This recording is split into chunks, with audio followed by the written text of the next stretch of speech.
सर्वज्ञशाला की इस online class में मैं अमित आप सभी भाइयों बहनों का स्वागत एवं अभिनंदन करता हूं।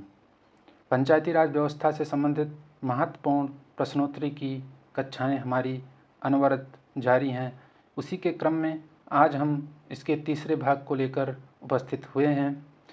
मैं आप सबको यह निर्देशित करना चाहूँगा कि पंचायती राज व्यवस्था विषय न किसी विशेष परीक्षा से संबंधित है, ना ही यह कोई पॉलिटिकल विषय से संबंधित है, अपितु यह व्यवहारिक ज्ञान है। और वैसे भी हर किसी परीक्षा में, चाहे वह छोटी परीक्षा हो या बड़ी परीक्षा हो, हर परीक्षा में इस विषय से प्रश्न पूछे जाते हैं। इसलिए यह विषय बहुत ही महत्वपूर्ण है और उसी के दृष्टि से हम इसको जारी करते हुए आज की कक्षा को बिल्कुल भी विलंब न करेंगे और इसको प्रारंभ करते हैं और देखते हैं कि आज हमारी इस प्रश्नों की श्रृंखला में आज का जो भाग है उसमें किस प्रकार के प्रश्न समाहित किए गए हैं। तो आगे बढ़ते हैं और देखते हैं आज के कौन कौन से प्रश्न हैं और उनकी विस्तृत व्याख्या को भी समझेंगे और देखेंगे कि प्रत्येक प्रश्न का किस प्रकार से अवलोकन हमें करना चाहिए। तो मैं सभी भाइयों बहनों से अनुरोध करूंगा कि आप लोग बहुत धैर्यपूर्वक पूर्ण मनोयोग से हर प्रश्न को देखेंगे और उत्तर निकालने का प्रयत्न करेंगे। चलिए प्रारंभ करते हैं। आज का पहला प्रश्न है कि ग्राम सभा के कार्य धारा 11 के उपधारा 5 के अंतर्गत कौन से कथन सही हैं। आप इस प्रश्न को देख के सोचने लगे होंगे कि यह कौन से धारा, कौन सी उपधारा की बात हो रही है। तो मैं आपको बता देना चाहता हूँ कि यह उत्तर प्रदेश पंचायती राज व्यवस्था के अंतर्गत जो उत्तर प्रदेश पंचायती राज अधिनियम 1947 है उसकी धारा की बात हो रही है। उत्तर प्रदेश पंचायती राज अधिनियम 1947 पंचायती राज अधिनियम 1947 का यह अधिनियम है और यह अधिनियम 5 जून 1947 को पारित हुआ था और इसको 7 दिसंबर को भारत के गवर्नर जनरल द्वारा इसे अनुमोदन प्राप्त हुआ था। इस अधिनियम की बात करें तो इसमें कुल 119 धाराएं हैं 119 धाराएं हैं और यह धाराएं कुल 9 अध्याय के अंतर्गत समाहित हैं। यानी इसमें कुल अध्याय कितने हैं 9 और धाराएं कितनी हैं 119। अगर इस प्रश्न की बात करें तो धारा 11 जो कि अध्याय 3 के अंतर्गत समाहित है और अध्याय 3 की बात करें तो अध्याय 3 में ग्राम सभा की बैठकें और उनके कृत्यों का व्याख्यान किया गया है। अध्याय 3 जो कि ग्राम सभा व उसके कृत्यों की बात है तो अध्याय 3 में धारा जो 11 है, अगर इसकी बात करें तो 11 का जो उपधारा 1 है उसमें आपकी ग्राम सभा की बैठकों की बात हुई है और इसमें कहा गया है कि जो ग्राम सभा की बैठकें हैं वह प्रतिवर्ष 2 बार आयोजित की जाएंगी और यह 2 बार इसका आयोजन जो है एक तो खरीफ फसल के कटने के बाद होगा और दूसरा आयोजन इसका जो है रबी फसल के बाद होगा। तो ग्राम सभा की बैठकें प्रतिवर्ष 2 बार आयोजित की जाएंगी, एक खरीफ फसल के कटने के बाद और एक रबी फसल के कटने के बाद। अगर इसी धारा की उपधारा 2 को देखेंगे तो उसमें ग्राम सभा की बैठकें हेतु जो आवश्यक गणपूर्ति है अर्थात कोरम है वह 1/5 होना चाहिए, यह बात स्पष्ट रूप से लिखी गई है। अगर इसी धारा की उपधारा 3 की बात करें तो इसमें ग्राम सभा द्वारा ग्राम पंचायत को सिफारिश व सुझाव क्या दिए जाएंगे उसकी बात लिखी गई है। अगर इसी धारा की उपधारा 4 को अगर देखें तो इसमें ग्राम पंचायत ग्राम सभा की सिफारिश और सुझावों पर सम्यक विचार करेगी, यह बात लिखी गई है। और अगला जो है उपधारा 5 जो इस प्रश्न में पूछा गया है वह बताता है कि ग्राम सभा के 3 कार्य होंगे और यह 3 कार्य कौन कौन से हैं या स्पष्ट रूप से लिखे गए हैं। तो इसमें मैं बता देना चाहता हूँ पहला कार्य जो कि यह लिखा हुआ है कि सामाजिक कल्याण कार्यक्रमों के लिए स्वयं सेवक जुटाना और दान देना या ग्राम सभा का कार्य होगा।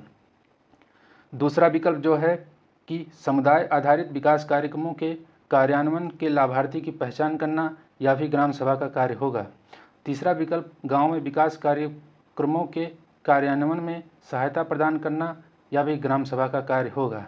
तो ये 3 कार्य ग्राम सभा के हैं जो कि धारा 11 के उपधारा में 5 में स्पष्ट रूप से उल्लेखित हैं। बाकी अन्य कोई बातें इसमें नहीं हैं, इसलिए इस प्रश्न का उत्तर जो है आपका वह विकल्प ए हो जाएगा।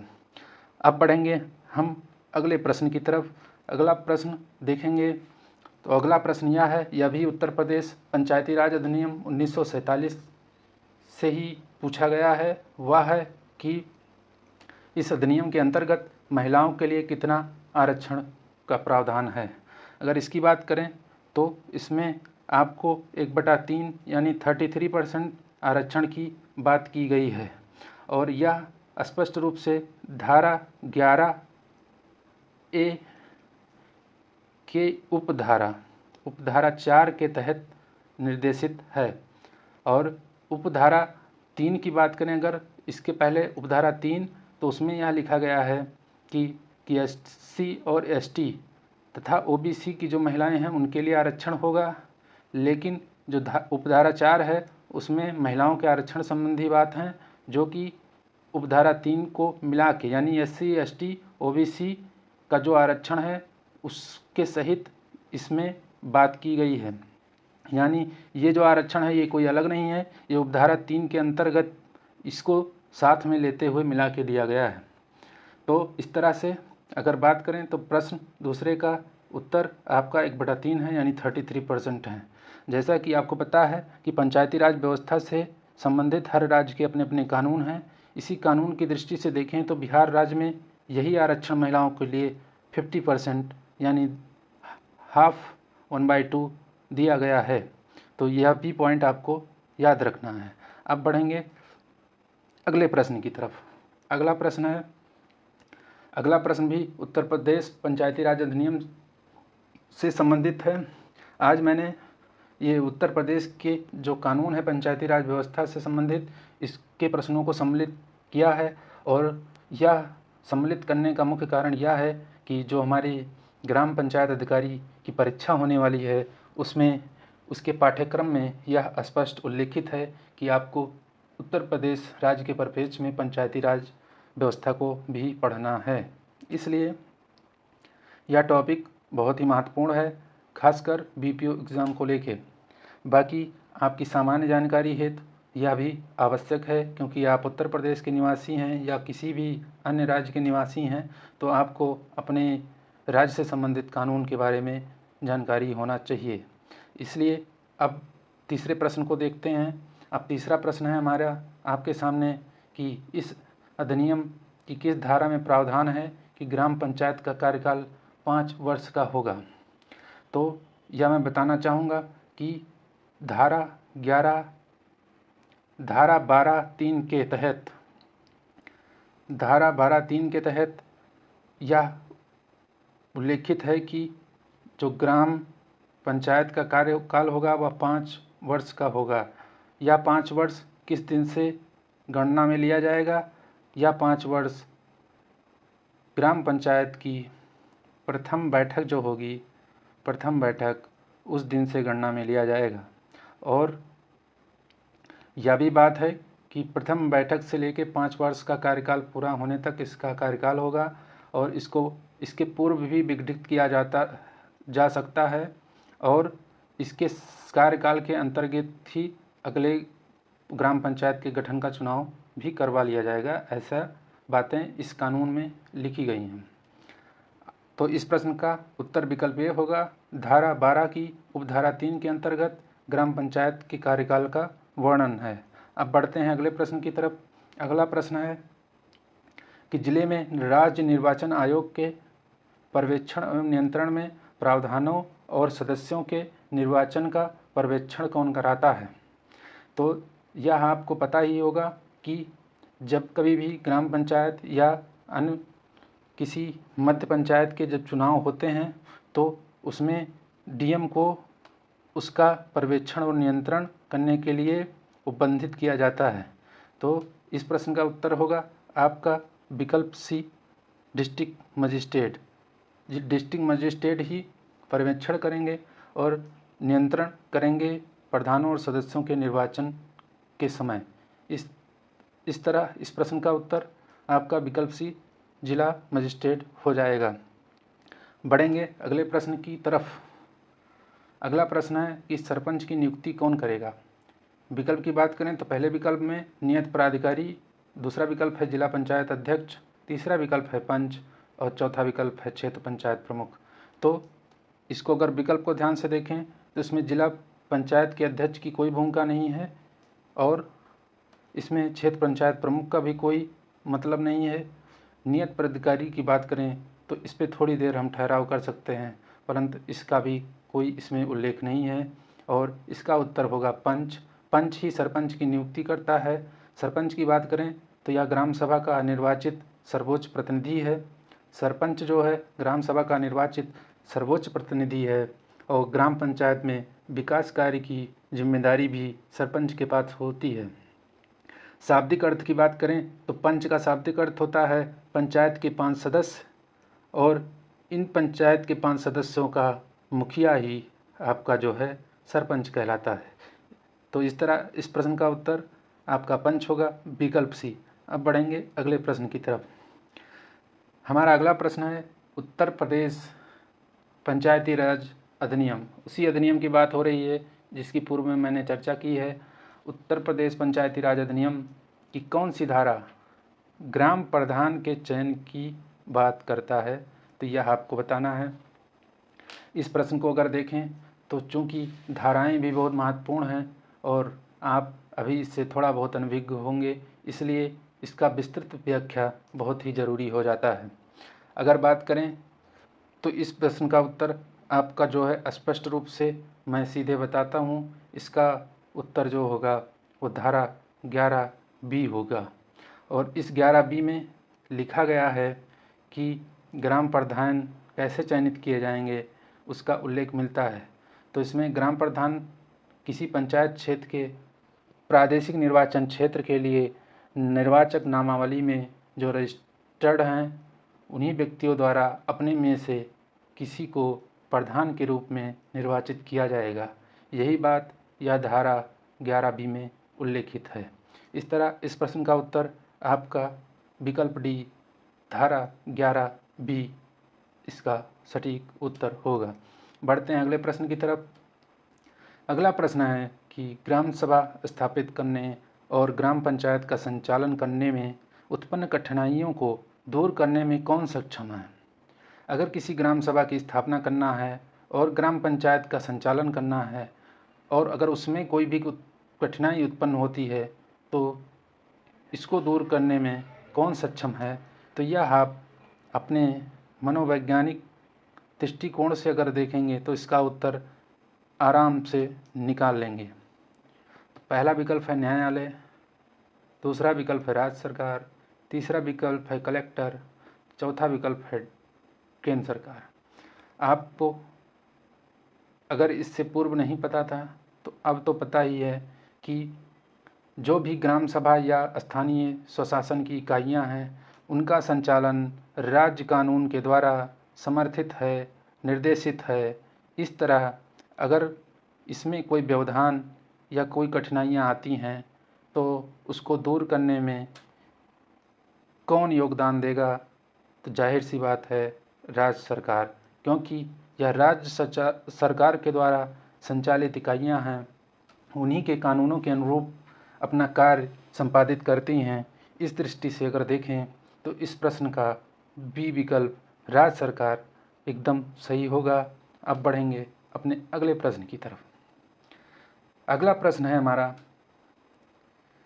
यह प्रश्न बहुत ही इम्पॉर्टेंट प्रश्न है क्योंकि इसमें जो है ग्राम पंचायत से संबंधित सभी वह बातें लिखी गई हैं जो कि ग्राम पंचायत द्वारा संचालित की जाती हैं। तो 11वीं अनुसूची का विषय क्या है यह आपको बताना है। तो मैं पहले यह बता देता हूँ कि 11वीं अनुसूची संबंधित किससे है। तो यह ग्राम पंचायत से संबंधित है, जो कि 73वें संविधान संशोधन के द्वारा जोड़ी गई थी। आपको पता ही है कि 73वां संविधान संशोधन 1992 में पारित हुआ था। इसका अगर लागू होने की बात करें तो 93 में लागू हुआ, और इसके अंतर्गत भारतीय संविधान में 11वीं अनुसूची तथा भाग 9 जोड़ा गया था। तो उसी 11वीं अनुसूची की यहाँ पे बात हो रही है।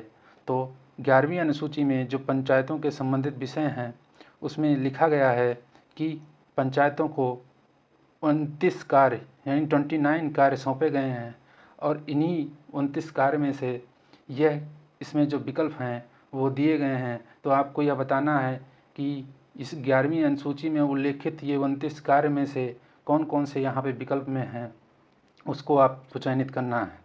तो मैं बताना चाहूँगा कि इसमें जो विकल्प हैं उसमें आपका पहला विकल्प है कृषि एवं कृषि विस्तार, तो इसका स्पष्ट उल्लेख मिलता है। दूसरा विकल्प है आपका लघु सिंचाई, जल प्रबंधन और जल क्षेत्र का विकास, यह भी बिल्कुल उल्लेखित है। और तीसरा विकल्प है ग्रामीण आवास, बिल्कुल ग्रामीण आवास जो है ग्राम पंचायत के द्वारा ही बनवाए जाते हैं। और चौथा विकल्प है शिक्षा, प्राथमिक और माध्यमिक विद्यालय सहित शिक्षा, तो ये भी जो है ग्राम पंचायत को सौंपे गए 29 विषय में से हैं। अगला विकल्प है नगरीय योजना, जिनके अंतर्गत शहरी योजना भी हैं। तो यह विकल्प बिल्कुल गलत होगा, क्योंकि यह 11वीं अनुसूची का विषय नहीं अपितु 12वीं अनुसूची का विषय है, जो कि नगर पंचायत से संबंधित है। और यह अनुसूची आपको पता ही होगा कि 74वें संविधान संशोधन से जोड़ी गई थी। इस तरह यह नगरीय योजना से कोई इसका संबंध नहीं है। 11वीं अनुसूची का आपको नगरीय योजना से कोई संबंध नहीं, इसका संबंध जो है 12वीं अनुसूची से है। और इस 12वीं अनुसूची में नगर पंचायत को कितने कार्य दिए गए हैं? 18 कार्य दिए गए हैं, और ये 18 कार्य अनुच्छेद 243 डब्लू में उल्लेखित हैं, जबकि ये 29 कार्य 243 जी में उल्लेखित हैं। इस तरह आपको स्पष्ट भेद पता होना चाहिए कि नगर पंचायत और ग्राम पंचायत में कौन कौन से विषय शामिल हैं तथा वह किस अनुसूची से संबंधित हैं। इस तरह अगर इस प्रश्न का उत्तर देखेंगे तो इस प्रश्न का उत्तर आपका हो जाएगा कि पहला विकल्प सही है, दूसरा विकल्प सही है, तीसरा विकल्प सही है, चौथा विकल्प सही है, चौथा विकल्प गलत है क्योंकि नगरीय योजना से संबंधित है, और यह जो आपका छठा विकल्प है ये भी गलत होगा, यह भी इस 11वीं अनुसूची का विषय नहीं है। इस तरह इस प्रश्न का उत्तर जो होगा इस प्रश्न का जो उत्तर होगा वह आपका क्या होगा? पहला हो गया, दूसरा हो गया, तीसरा हो गया, चौथा हो गया। तो इस तरह इसका उत्तर हो जाएगा विकल्प ए, बिल्कुल सत्य है। अब मैं आपको जो ग्राम पंचायत से संबंधित 29 विषय दिए गए हैं 11वीं अनुसूची के अंतर्गत, और यह अनुच्छेद 243 जी में उल्लेखित है, मैं इसको थोड़ा सा जल्दी इसको मैं बता देना चाहता हूँ। तो किस अनुच्छेद में? सबसे पहला पॉइंट आपको याद रखना है कि 243 जी, या किसकी बात हो रही है? 11वीं अनुसूची। और 11वीं अनुसूची संबंधित किससे है? पंचायत से। कब जोड़ी गई? 73वें संविधान संशोधन द्वारा 1992 में, जो कि 1993 में लागू हुई। तो इसमें विषय कौन कौन से हैं मैं मौखिक तरीके से फटाफट बता देता हूँ, लिखना मुमकिन नहीं हो क्योंकि वीडियो बहुत लंबा हो जाएगा। मैं आपको यह बताना चाहूँगा कि यह प्रश्नोत्तरी श्रृंखला का जो मुख्य उद्देश्य है कि आपकी पढ़ी हुई बातों को या ना पढ़ी हुई बातें को, अगर पढ़ी हुई बातें हैं तो आपका रिवीजन होगा, नहीं पढ़ी हुई बातें हैं तो आपको वह इन्फॉर्मेशन कम समय में उपलब्ध हो, यह मेरा पूरा प्रयास है। और इसी प्रश्नोत्तरी श्रृंखला का जो मुख्य उद्देश्य भी यही है। इस तरह मैं मौखिक तरीके से फटाफट इन विषयों को बता देता हूँ।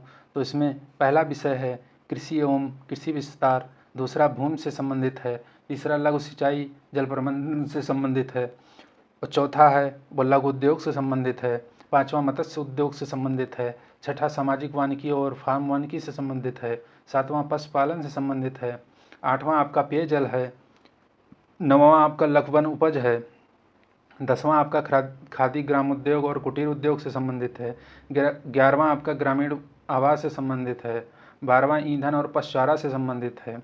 13वां सड़कें पुलिया आदि से संबंधित है।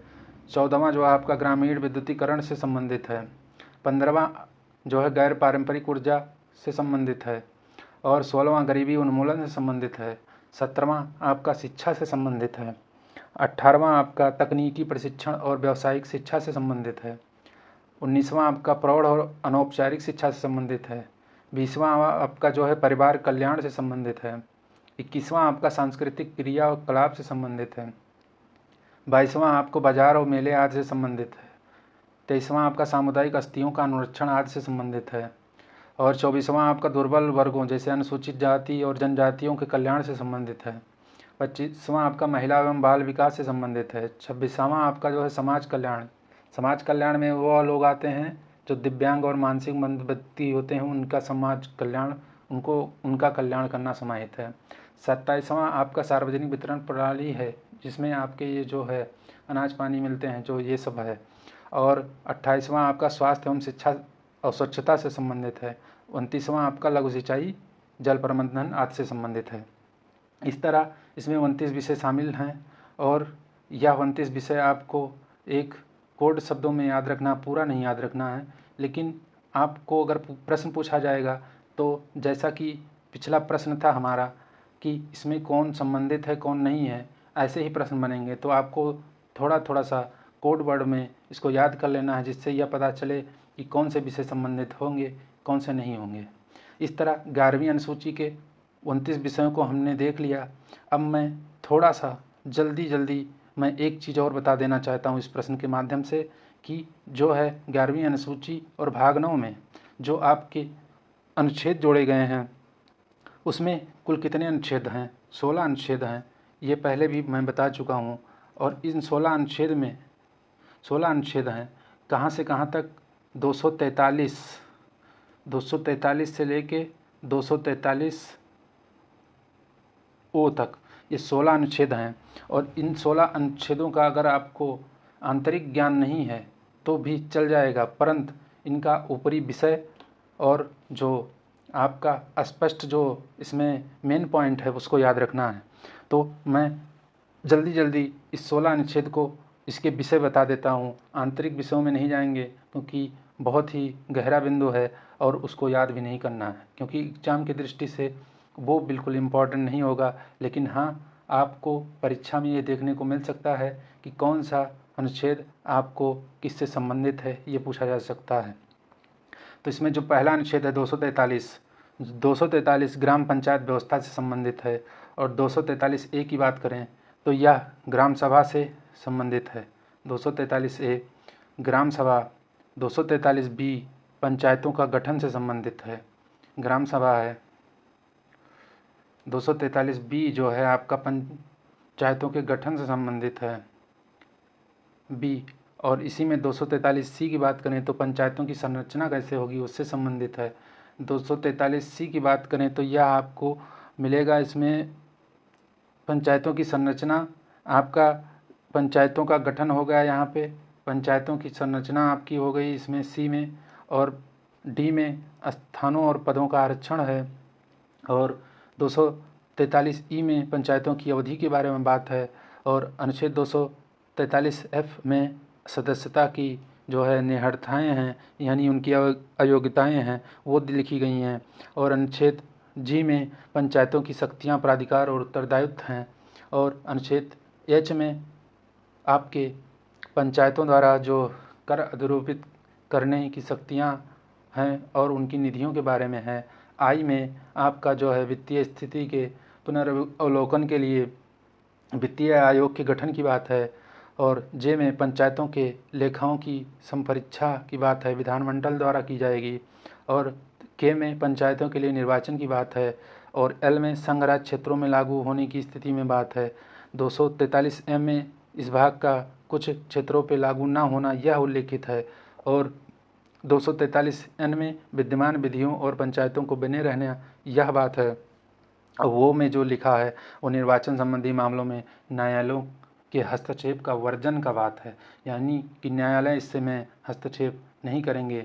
तो यह इसकी विस्तृत व्याख्या थी जो बहुत ही आवश्यक थी, और ये सारे बिंदु आपके लिए महत्वपूर्ण होंगे।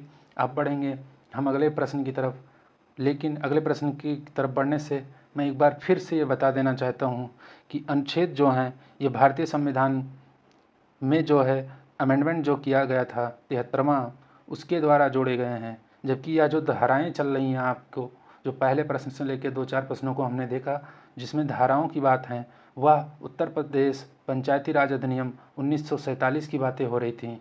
तो इनमें जो विभेद हैं वो आपको स्पष्ट होने चाहिए, और इनको कभी भी समाहित करने का प्रयत्न मत करिएगा, अन्यथा सब चौपट हो जाएगा। इसलिए अब हम बढ़ेंगे अगले प्रश्न की तरफ। अगला प्रश्न है आपका 9वां, और यह भी उत्तर प्रदेश पंचायती राज अधिनियम से संबंधित है। और इसमें पूछा गया है कि आपको धारा 5 में जो ग्राम सभा के कार्यों का निर्धारण है वो आपको बताना है। इससे पहले जो 29 कार्य ग्राम सभा के थे वो किससे संबंधित थे? वो संबंधित थे आपके भारतीय संविधान में जो उल्लेखित हैं उससे। लेकिन ये जो प्रश्न है ये आपका पंचायती राज अधिनियम जो उत्तर प्रदेश का है, यह एक कानून है, वह संवैधानिक बात थी, यह कानूनी बात है। तो इसलिए यहाँ पे धारा की बात हो रही है, वहाँ पे अनुच्छेद की बात थी। वहाँ पे आपको 29 कार्य मिलेंगे, जबकि इस कानून के अंतर्गत आपको 30 कार्य दिए गए हैं ग्राम सभा को, जिसमें पुस्तकालय आदि अन्य कार्य भी जोड़ दिए गए हैं।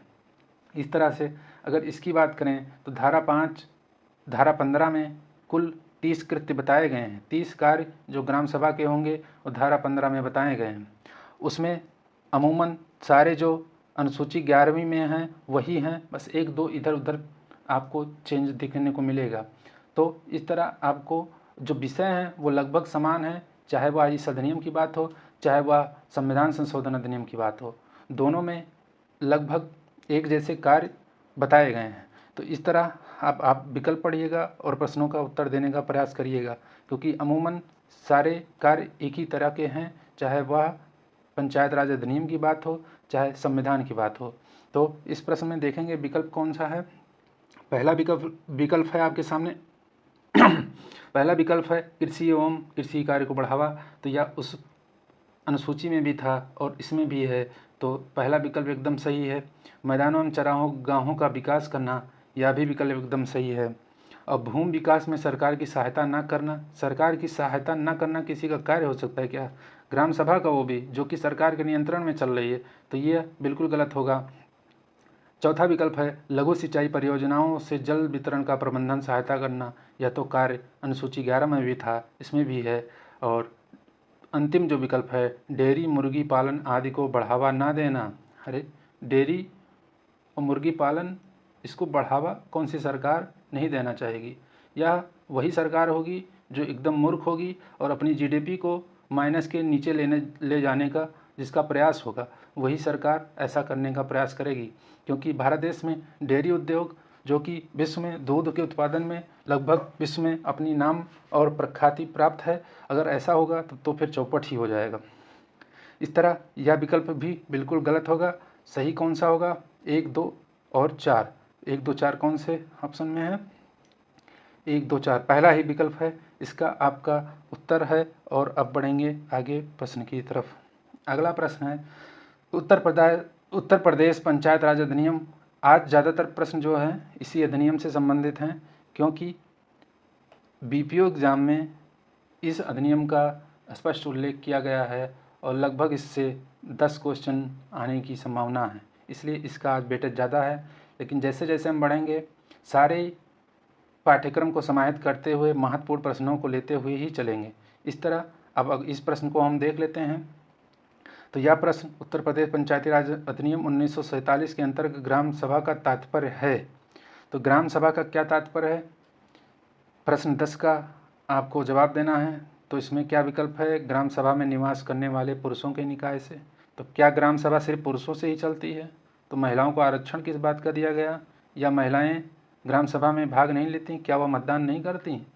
तो यह विकल्प बिल्कुल गलत है। दूसरा विकल्प है ग्राम सभा में निवास करने वाले वयस्क पुरुष एवं स्त्रियों का निकाय।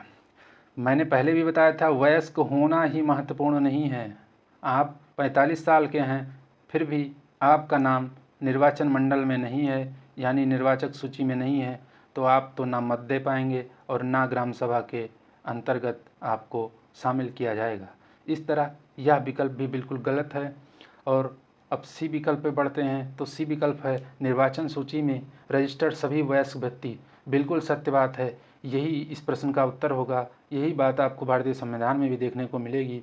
जब पंचायतों या ग्राम सभा का परिभाषा दी जाती है इस कानून के अंतर्गत, तो उसमें यही बात लिखी हुई है कि निर्वाचक सूची में रजिस्टर्ड सभी वयस्क व्यक्ति जो है ग्राम सभा से तात्पर्य उनका लिया जाएगा, यानी इनको सबको मिला के ग्राम सभा का निर्माण होगा। और यह बात कहाँ लिखी हुई है? तो यह बात आपको अध्याय 1 में जो धारा 2 है, धारा कौन सी है? धारा 2 है। धारा 2 जो परिभाषाओं के बारे में है, यानी उसमें ग्राम सभा की परिभाषा और ग्राम पंचायत की परिभाषा दी गई हुई है इस तरह। और इसमें अगर धारा विशेष रूप से धारा 2G को देखें, 2G हिंदी में बोलेंगे तो छा बोल सकते हैं, चा के बाद छ, तो इसमें ग्राम सभा की परिभाषा है। और अगर 2H की बात करें तो इसमें ग्राम पंचायत की परिभाषा है। आपको मैं बता चुका हूँ कि ग्राम पंचायत जो है, ग्राम पंचायत का निर्माण ग्राम सभा के द्वारा ही किया जाता है और यह एक कार्यकारी निकाय है। इस तरह 2G के अंतर्गत ग्राम सभा की परिभाषा, 2H इसके अंतर्गत ग्राम पंचायत की परिभाषा। तो इस प्रश्न का उत्तर आपका विकल्प कौन सा हो जाएगा? सी विकल्प हो जाएगा, एकदम सही होगा। अब बढ़ेंगे अगले प्रश्न की तरफ। अगला प्रश्न फिर उसी अधिनियम से है और इससे बताना है कि इसकी मुख्य विशेषता क्या थी। तो इसकी मुख्य विशेषता आपको पहली है ग्राम सभा की स्थापना, बिल्कुल थी। दूसरा है ग्राम पंचायत की स्थापना, ये भी थी। परिभाषा अगर उसमें समाहित है तो निश्चित बात है कि इसकी स्थापना से संबंधित भी बातें होंगी। और तीसरा है आपका जो है पंचायत अवधि, तो इसका भी जो है इसका भी उल्लेख मिलता है आपको। और चौथा विकल्प है अनुसूचित जातियों को 15% आरक्षण। तो 15% अनुसूचित जातियों के आरक्षण की बात है, लेकिन यह भी स्वयं राज्यों के विवेक पे जो है तो इस तरह इसका स्पष्ट उल्लेख इस अधिनियम में भी नहीं किया गया है। तो यहाँ 15% की कोई बात नहीं है, यह विकल्प गलत हो जाएगा। और फिर अंतिम विकल्प है महिलाओं को 10% आरक्षण फिर है कोर्ट की सहायता से सही उत्तर का चयन करना है आपको, यहाँ तक यह विकल्प है। तो 10% आरक्षण, इससे पूर्व मैंने ही अभी बताया कि 33% यानी 1/3 का प्रावधान है। तो इस तरह यह भी विकल्प गलत होगा। इस प्रश्न का उत्तर होगा आपका पहला विकल्प सही है, दूसरा सही है, तीसरा सही है।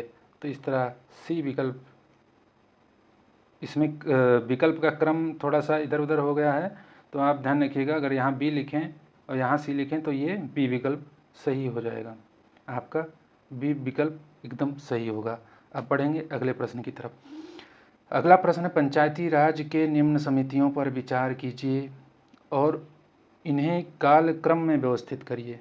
कालक्रम का तात्पर्य है कि जैसे जैसे इनका गठन हुआ उस हिसाब से आपको बताना है कि इनका जो है कालक्रम क्या था। तो सबसे पहले मैं कालक्रम यहाँ पे किस वर्ष में इनको स्थापित किया गया या इनका गठन किया गया, तो अशोक मेहता समिति की बात करें तो पूर्व में भी बात हो चुकी है। 1977 में इसका गठन किया गया, 78 में रिपोर्ट आई। दूसरी समिति है LM सिंघवी समिति, तो इसकी स्थापना 1986 में की गई थी। तीसरी समिति है BR मेहता समिति, BR मेहता की स्थापना 1957 में की गई थी। और अंतिम समिति है GVK राव समिति, तो इसकी स्थापना 1985 में की गई थी, 1985 में। तो अब व्यवस्थित कर लीजिए आप। तो पहला क्या हो जाएगा आपका? पहला होगा आपका 57। सबसे पहले कौन आएगा? 1957। 57 किस नंबर पे है? यानी तीसरा, पहले तीसरा आएगा। फिर 57 के बाद 78, यानी पहला आएगा 3 1, फिर 78 के बाद 85 यानी चौथा आएगा, और 85 के बाद में आपका आएगा 86 यानी दूसरा आएगा। तो इस तरह यह कोड बनेगा 3 1 4 2। 3 1 4 2 किस में है, किस में है, ये है, बी विकल्प में है। तो इस तरह इस प्रश्न का उत्तर क्या हो जाएगा, बी विकल्प एकदम सही होगा। अब बढ़ेंगे हम अगले प्रश्न की तरफ। अगला प्रश्न है हमारा आपके सामने यह, भारत में मंडल पंचायत की संस्तुति की गई थी। मंडल पंचायत की संस्तुति की गई थी, यह आपको बताना है। तो इस प्रश्न का उत्तर आपका हो जाएगा अशोक मेहता समिति। अशोक मेहता समिति ने, जैसा कि आपको पता है, इन्होंने द्विस्तरीय पंचायती राज व्यवस्था की सिफारिश की थी, जिसमें ग्राम की जगह आपको मंडल की स्थापना की बात की थी और जिला परिषद की बात की थी। यानी अशोक मेहता समिति ने द्विस्तरीय पंचायती राज व्यवस्था की बात की। कौन कौन से 2 स्तर हैं, आपका जिला परिषद जो सबसे उच्च स्तर है, और दूसरा इन्होंने ग्राम पंचायत की जगह पे मंडल पंचायत की बात की थी। तो अशोक मेहता समिति इसका उत्तर होगा। अशोक मेहता समिति 77 में गठित की गई और इसने 2-3 सिफारिशें और की थी जो बहुत महत्वपूर्ण है। सिफारिशें तो बहुत की थी, 100 कुछ सिफारिशें थी, लेकिन जो महत्वपूर्ण है वह जानना ज़रूरी है। तो इसमें इन्होंने कहा था कि जो पंचायत हैं इनको कर लगाने की अनिवार्य शक्ति हो, जिससे इनकी आय सुदृढ़ हो और ये खुद एक अस्थायी और मजबूत इकाई के रूप में कार्य करें। और इन्होंने इसको संवैधानिक मान्यता देने की भी बात की थी। सर्वप्रथम अशोक मेहता समिति ने ही जो है पंचायतों को संवैधानिक आधार देने की बात की थी। इस तरह इस प्रश्न का उत्तर विकल्प ए अशोक मेहता समिति है। अब हम बढ़ेंगे अगले प्रश्न की तरफ। अगला प्रश्न है आपका 14वां नंबर का प्रश्न है कि भारत में पंचायती राज संस्थाओं के ह्रास के लिए अशोक मेहता समिति द्वारा कौन से कारण बताए गए। आप लोग स्वतः यह मूल्यांकन करें कि पंचायतों का ह्रास किस वजह से हो सकता है।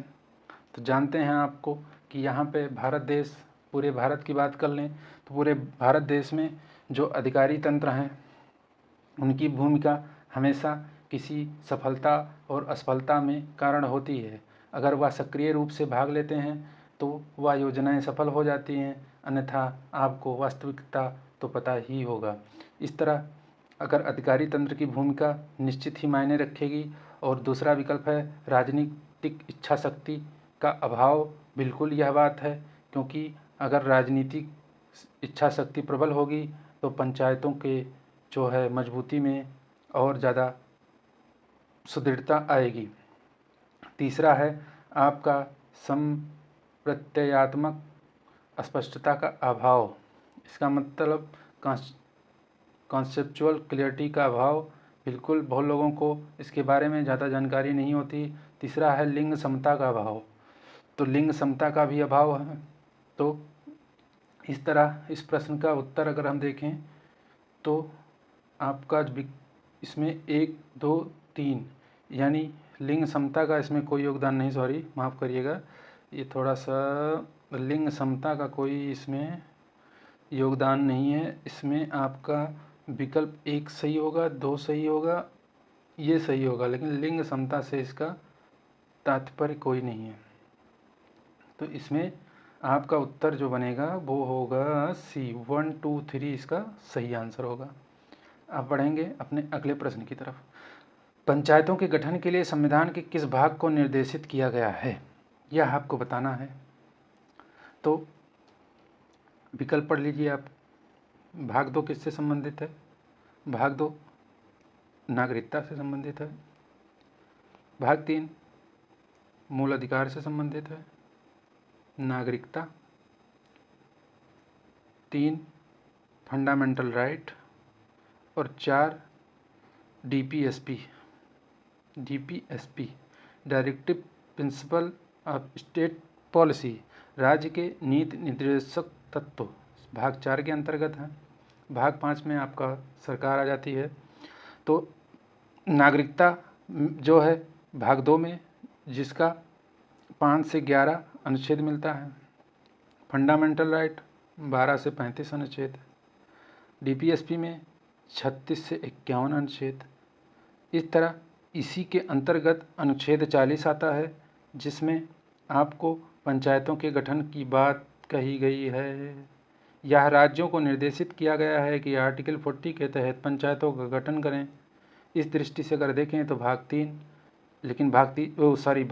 और भाग 4 के अंतर्गत कौन सा अनुच्छेद? 40 अनुच्छेद। इसको याद रखिएगा। अनुच्छेद 40 के अंतर्गत राज्यों को निर्देशित किया गया है कि वह पंचायत का गठन करें। इस तरह इस प्रश्न का उत्तर आपका विकल्प सी भाग 4 हो जाएगा। अब बढ़ेंगे अगले प्रश्न की तरफ। अगला प्रश्न है, निम्नलिखित में से कौन सुमेलित नहीं है?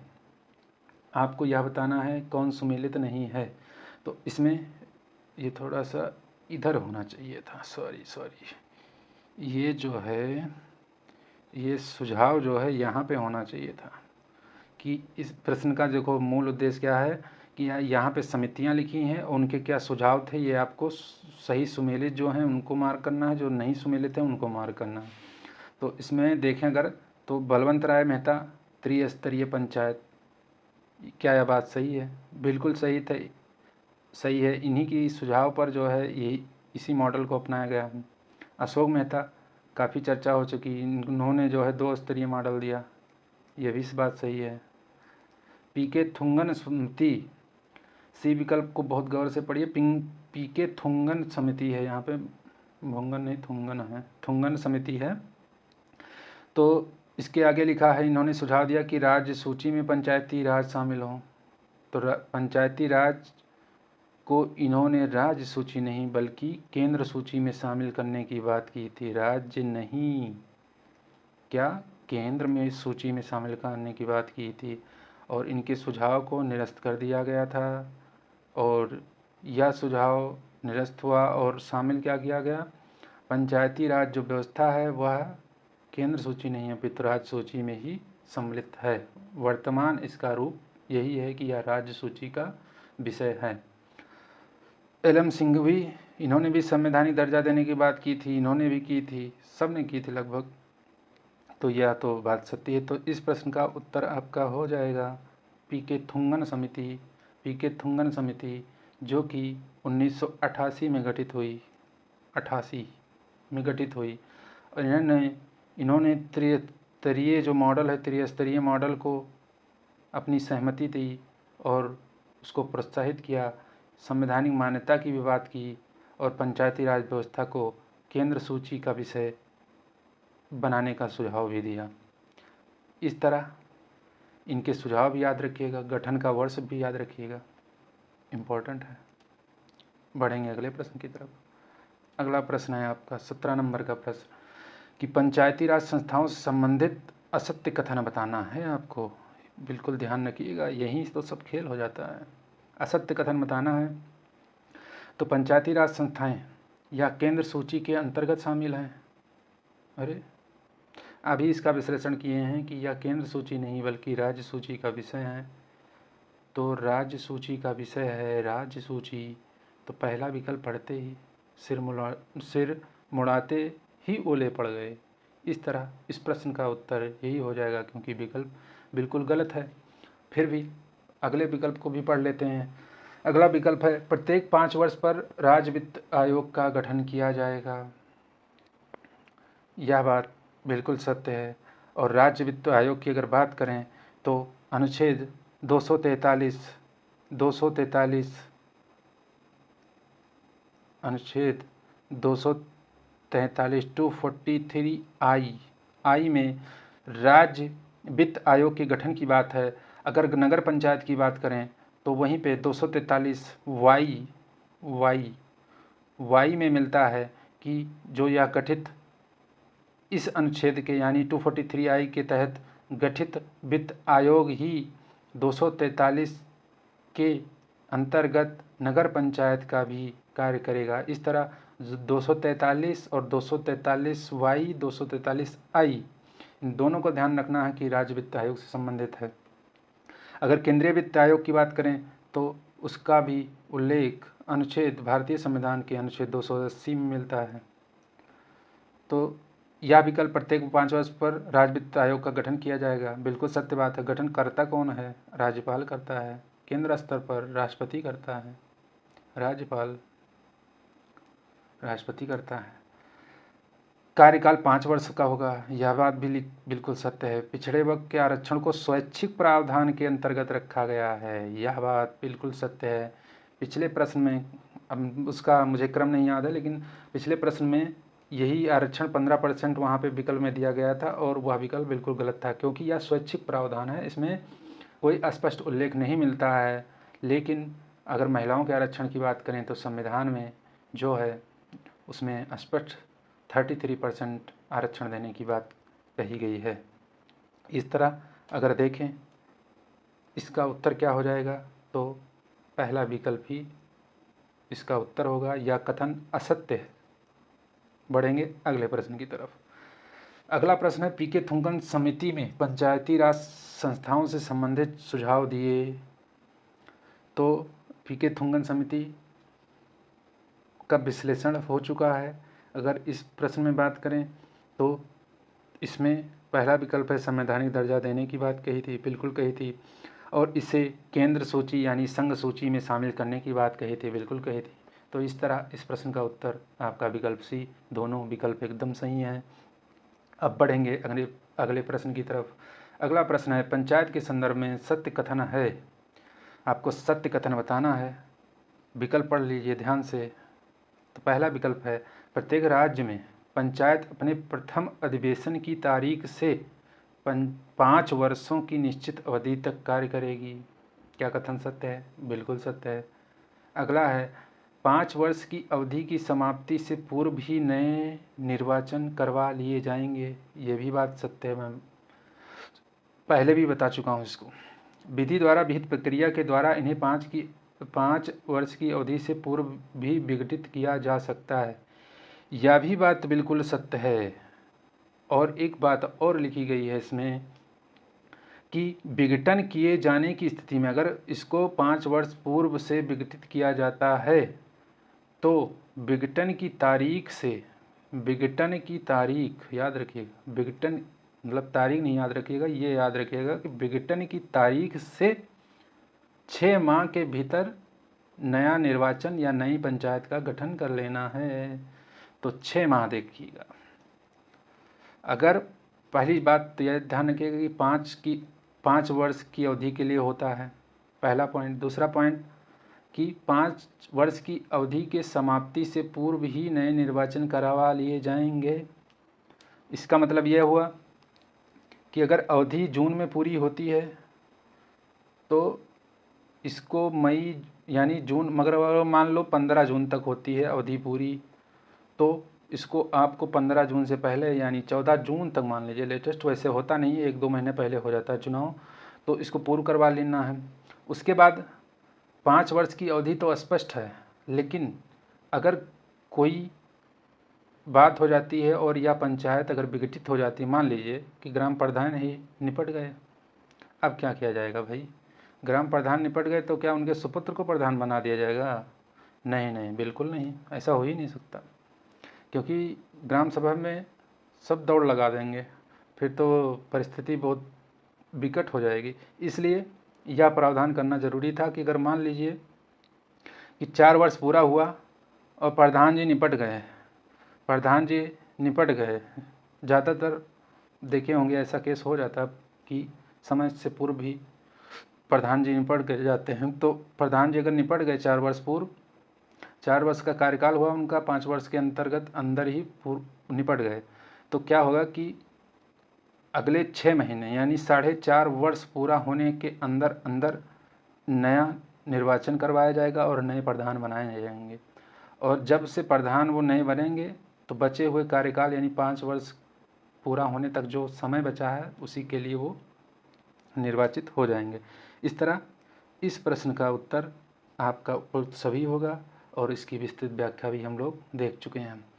अब आज का हमारा अंतिम सवाल आपके सामने यह है कि पंचायत समिति के संदर्भ में असत्य कथन है। फिर वही बात आ गई, सत्य असत्य, सत्य असत्य। दुनिया में दो ही चीज़ है, सत्य है या तो असत्य है। तो इसमें क्वेश्चन में ज़रूर याद रखिएगा, दुनिया वाली याद रखें या ना रखें, लेकिन क्वेश्चन में सत्य असत्य जरूर याद रखिएगा, क्योंकि अधिकतर समय यही सब जो है आपके परीक्षा में सफल ना होने के कारण बन जाते हैं। क्योंकि 2-4 प्रश्न ऐसे ही जल्दबाजी में एग्ज़ाम प्रेशर की वजह से सत्य असत्य सब सत्य दिखने लगते हैं और प्रश्न हमारे आते आते गलत हो जाते हैं। इसलिए यहाँ भी असत्य पूछा गया है और ध्यान से पढ़िएगा।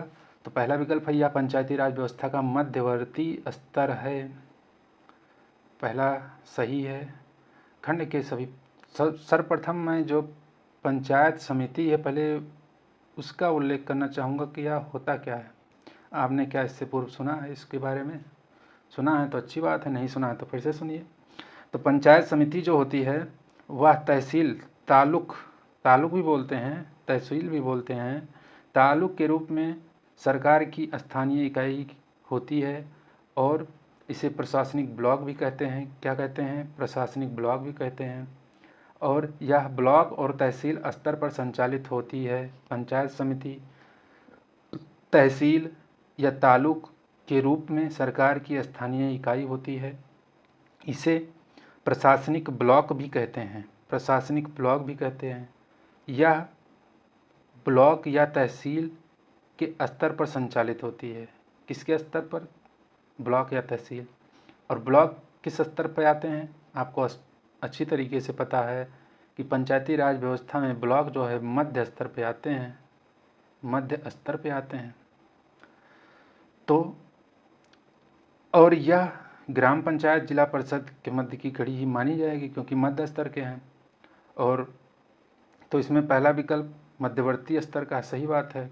खंड के सभी ग्राम पंचायतों के सरपंच इसके सदस्य होते हैं, बिल्कुल सही बात है। इसका मुख्य प्रशासनिक अधिकारी को खंड विकास अधिकारी कहते हैं, बिल्कुल, ब्लॉक डेवलपमेंट ऑफिसर। तो मध्य का स्तर है, ब्लॉक स्तर पर इसका संचालन होता है, तो अधिकारी कौन होगा? खंड विकास अधिकारी होगा। पंचायत समिति का अध्यक्ष सरकार द्वारा नियुक्त किया जाता है। बस यही दोष उत्पन्न हो जाता है, इसमें पंचायत का अध्यक्ष राज्य सरकार द्वारा नियुक्त नहीं किया जाएगा, क्योंकि आपको पता है कि इसका निर्माण किससे हुआ है? पंचायतों, ग्राम पंचायतों के सरपंच इसके सदस्य होते हैं। तो पंचायत समिति अपना अध्यक्ष स्वयं चुनती है, अध्यक्ष स्वयं चुनती है, ना कि सरकार या कोई सरकारी नौकर नहीं है। यह जनता द्वारा जो है प्रत्यक्ष और अप्रत्यक्ष चुने जाते हैं, इसलिए सरकार इनको नियुक्त नहीं करती, अपितु पंचायत समिति अपना अध्यक्ष स्वयं नियुक्त करती है। तो इस तरह से आज की कक्षा हमारी यहीं समाप्त होती है और आप सबसे अनुरोध करूँगा, क्योंकि अभी इस ऑनलाइन प्लेटफॉर्म पे बिल्कुल हम नए तरोताज़ा हैं, तो जो भी त्रुटि हो तो मुझे माफ़ करिएगा और वीडियो को बहुत ध्यानपूर्वक पढ़िएगा। मेरा प्रयास है कि क्वेश्चन के माध्यम से समग्र पाठ्यक्रम को एक बार रिवीजन और कम समय में रिवीजन कराया जाए। आगे की क्लास और भी अच्छी होने वाली है, इसलिए आप लोगों से निवेदन है कि इस क्लास को देखें, अपने साथियों के संग शेयर करें। मैं ज़्यादा कुछ कहूँगा नहीं, आपकी स्वेच्छा पे मैं छोड़ता हूँ, या आपका स्वैच्छिक कार्य है कि आप इसको कैसे लेते हैं और प्रोत्साहन स्वरूप मेरा उत्साहवर्धन करने के लिए आप हमारे लिए क्या करते हैं। इसी के साथ मैं आज की कक्षा को समाप्त करता हूँ। सभी भाइयों बहनों का मैं हृदय से आभार प्रकट करता हूँ और धन्यवाद देता हूँ, और अंत में यही कहूँगा कि आप लोग अपना ध्यान रखिए, परिवार का ध्यान रखिए, अपनी पढ़ाई पे फोकस रहिए और अपने लक्ष्य को प्राप्त करिए। इसी के साथ आज की वाणी को विराम देता हूँ। राधे राधे, जय श्री कृष्णा।